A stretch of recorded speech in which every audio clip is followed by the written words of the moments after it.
me myself working now a lot in the music industry in the last 6+ years, I'm still confused how the music distribution, payment process works. And I'm sure I'm not alone. It is a broken, fragmented industry. Spotify killed the piracy, and I will say that soundtrack brand is killing CDs and the illegal use of consumer streaming services. So educate for our listeners the black hole and the difference between B2C and B2B music streaming products, and the private music license versus commercial music license. So they once and for all get this and understand what is it they're paying for and why. So I'll try to explain it from the user perspective, meaning a cafe owner or an entrepreneur driving, 10 restaurants or one restaurant or maybe 1,000 cafes. All of them are, entrepreneurs for us, and they are brand builders, and they are looking to create a customer experience in everything they do. I mean, our customers are mainly hospitality, hotels, restaurants, bars, cafes, retail, all of the segments within retail, office space actually as well. Any public domain where you're listening outside of your headphones, so to speak. You're listening in a public social domain. And we did not invent the notion of public performance, which is called, where you're actually using music to augment some type of physical experience. That has been, estimated as a licensing class for almost, 80 years. And the notion is that you should be paying more if you're actually using music to somehow augment that experience in the physical world. And that was set already, but then technology came and distribution, everything, and kind of broke it. So let's just start with the fact that that entrepreneur understands that music will help her or him improve the product experience or whatever they're kind of building. So they use music, and most of them already do, for a good reason, because researching the effects of music isn't new either as a notion. It's been done in advertising research, as you know, for a long time, and it's been done for kind of retail research as well for a while, but it hasn't been applied to the possibilities that streaming unlocks. The fact that you can actually in real time adjust, and you can access 51 million tracks, and you can drive emotional reactions, and you can drive behaviors, and you can sound different on Södermalm versus Norrmalm, or Fifth Avenue versus Lexington Avenue, because the crowd is different and something different is going on. So the power of real time and the power of full catalog and the power of data has never been unlocked for. So we are, for this entrepreneur, we're providing them with the opportunity of music streaming and the power that can unlock in terms of the music experience, which, by the way, they've already accepted that's a very important integral part of what they're building.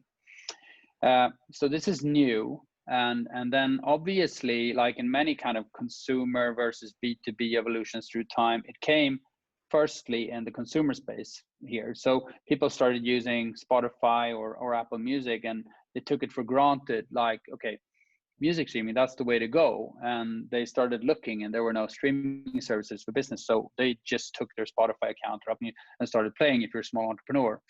And those are not built at all for business use. I mean, they're completely distributed. So if you're one of our customers, meaning that you're either an entrepreneur within retail, hospitality, cafe, restaurants, and so forth, then you are using music to develop your product experience, meaning the customer experience in your shops or restaurants.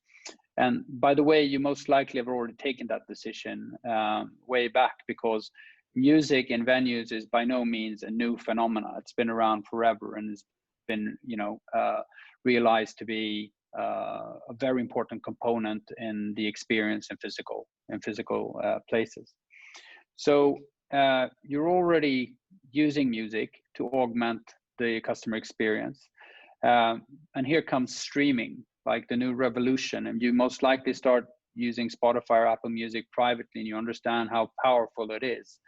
All of this amazing music available anywhere, anytime, and just creating different types of playlists and getting different types of recommendations. But then you realize that no streaming services for business. You're playing CDs in your restaurant or in your retail operation as of today, or some funky satellite feed. So obviously you start maybe using your Spotify account or your Apple account and kind of unlocking the initial opportunity of streaming. And we want to fill that gap, obviously. First of all, we want to provide the first kind of online offering for music streaming for businesses, both in terms of product and both in terms of licensing, being, you know, sustainable in what you're buying, and also unlocking the power of real-time data and everything that you're talking about in terms of improving your experience. So we built that product Soundtrack and provided it to the global market. Then the complexity of that is obviously significant, because as that entrepreneur, you only have so and so much time to think about music, right? So today also, you need to, if you're in Europe, for example, and you for some reason have found Soundtrack and you found that, you know, the product is perfect, because also not only can you unlock the 50 million tracks and all the AI and music intelligence components for your brand and set the boundaries for your brand experience, you're also legal in terms of using a streaming service. Because if you were using Spotify or Apple Music, just as an example, it's actually illegal, and it's a similar thing of, you know, opening a cinema on your Netflix account. It's that bad. And or if you're a sports bar and you're, you know, showing Premier League or some sports event, every sports bar owner knows that they need a business license to do that, or they'll get severe fines. It's just a matter of maturity in the market until that kind of maturity comes and unlocks the potential.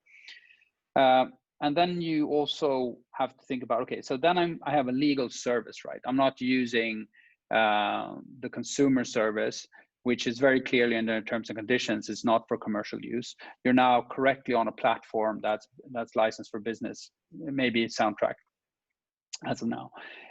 Then you also have to figure out, okay, in Europe, I'm also paying for the performance to societies, which is something that we're looking to fix as a next step for us. So you're actually maybe paying 2 or 3 invoices if you're running 10 restaurants in Europe. We're now also looking to include the performing rights into our service, so you can get everything through one bill. And we've actually been able to achieve that in the US and Canada already. So in the US and Canada, if you're buying Soundtrack as a service, you're 360 covered for all the rights. You have the best service, the best AI technology to create the best brand experience through music, and you can connect to our APIs and kind of track sales and do everything that you want to really spend time doing, driving your business rather than figuring out how to license music. So I don't know if I've kind of simplified the understanding of the music licensing implication for business, but just concluding, it's complex and too complex in our opinion. We want to help the music market to simplify, so the entrepreneur can easily buy it. If we're able to do that through a good product, just like Spotify solved piracy in the consumer market by better product, their slogan was better than piracy. And that was quite successful, right? If we can do the same thing for B2B and simplify for the entrepreneur, they're happy to pay a premium. We can see today, they're happy to pay $50.